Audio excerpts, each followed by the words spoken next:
Patay ang isang residente dahil sa landslide sa Sultan Kudarat. Ilang linggo nang nararanasan ang mga pagbaha at landslide doon dahil sa habagat. Yan ang umaarangkadang balita ni Noreen Igonia.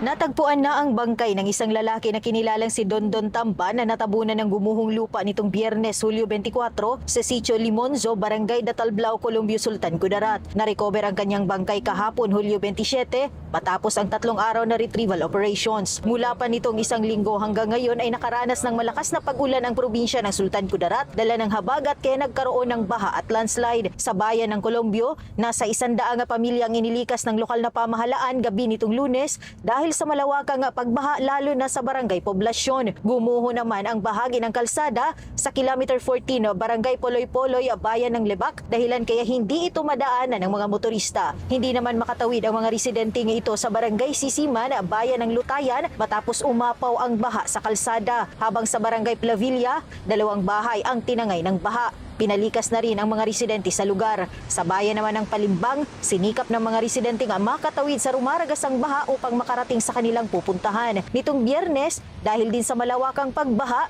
nagsagawa ng rescue operations ng Philippine Coast Guard sa barangay Libwa. Sa ngayon ay nagbigay na ng paunang tulong ang provincial government sa mga apektado. Pinaalalahanan ang mga residente nga malapit sa mga ilog o sa mga flood-prone areas na lumikas na kaagad kung may malakas na pag-ulan upang makaiwas sa panganib. Habang sa bayan ng Maitom, Sarangani Province, tulong-tulong ang mga mangingisda na isalba ang kanilang mga bangka na inanod ng flash flood sa dagat. Umabot na sa 69 na mga residente ang inilikas ng lokal na pamahalaan na naapektuhan ng pagbaha.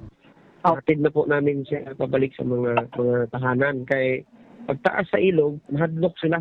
So naglikas dahil sila sa gym. So 69 ka family. Napasalamat ni kay Governor Roelio Di Pacquiao kay nibisita gid siya. Naghatod sa og goods.